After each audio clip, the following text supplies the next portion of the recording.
Peggy 18.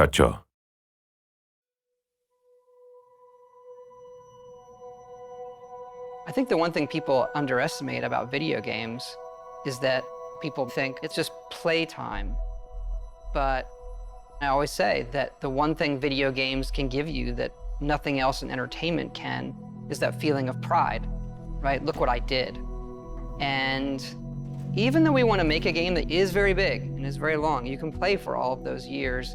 It's all the paths you didn't take that make it special to you, that you feel like when you finish that quest, that you feel that you accomplished something that week. The people who love video games can always say, like, you know, what'd you do today? I saved the world.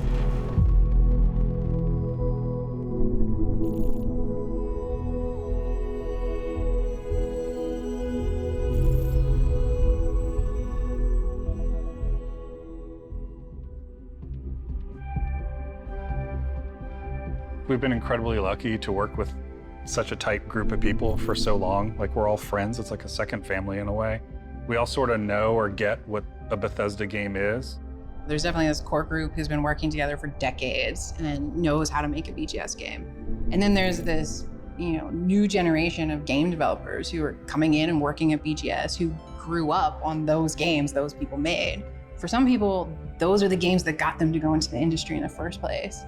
And what I love about that is those people come in and they love the worlds too, and they want to stay true to those worlds that they grew up on. And so we're still able to maintain what a BGS game is, but continue to evolve. I think we underestimate how long people are going to play it. You look at Skyrim, we're sitting here 10 years later, and it keeps having this life, and it changes how you want to create something. Yeah, I feel like our games sort of have two lives, right? Like, we create this game and we put everything we can possibly put into it, tell the stories we want to tell, and build this world that's sort of a setup that when we hand it off to the players, they play it, but then they take it and make it their own. They tell their own stories, and then they make their own stories with our tools. I think it's the hallmark of our games that, you play it and my experience is going to be different than yours. I'm going to come in and tell you a funny story about something that happened to me. You may never have seen that because just a confluence of events. And I think that helps with the longevity, and it helps with that feeling of community in a lot of ways.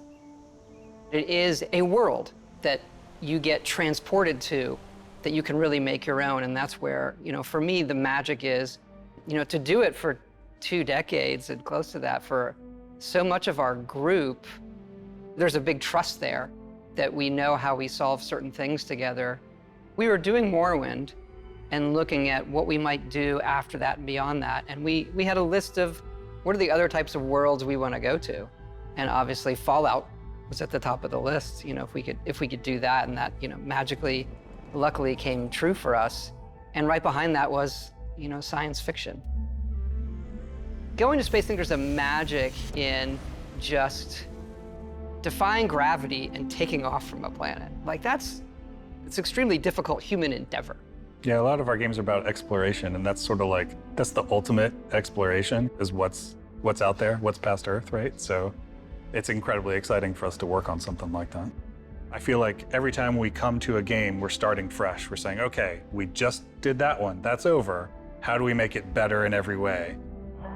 It's got a more realistic, science-based backing to it, whereas Skyrim is sort of an epic fantasy. This is a more grounded game and a grounded setting about exploration. So I think that gives us a different take on how we make everything. So that's sort of the thing you latch onto when we're making new areas, making environments, making characters. The mechanics of the world are entirely different, but there are similarities. And I think those are things we like. Like, we like playing first person. We like having all the coffee cups. We like being able to touch everything. Those moments make the whole thing believable. Being able to watch the sunset and nighttime come and just sit there and watch the world go by seems like it's not gameplay, but it is vital to how you feel through the rest of it. I also think that because it's based in a more realistic atmosphere, is like You have a lot of people on our team who are super into certain things like robotics or engineering, and they can use this lifetime of knowledge they have gathered and then use it in their work. Everyone comes from these different areas and brings stuff to the game that can make it in, and it all matters. From the rocks to the clutter to what the spacesuits look like. It's based on people's experience and sort of learning about how things work in the world and trying to apply it in a way that's believable for this universe.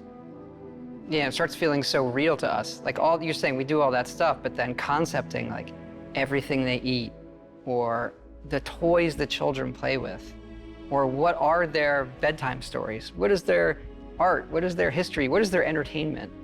It is a universe, not just a game. There has to be an emotional trigger that occurs. And I think as time has gone on, we're able to paint an even better picture that triggers that emotional thing. We always have that step out moment into the world, so to say. Technology's changed, we've all changed. So our expectations when loading up a game, like, okay, I'm gonna step out and there's gonna be this moment. Us being able to do that and have it feel new every generation, every game, is something that is really special about what we do. I like to say that Starfield has 2 step-out moments. It's cryptic. Our process of making it is a journey for us that is very, very rewarding. And coming to Starfield, everybody's starting over and saying, what would you want to do? What does going to space mean to you? And everybody comes back to the same one. I want to see what's out there.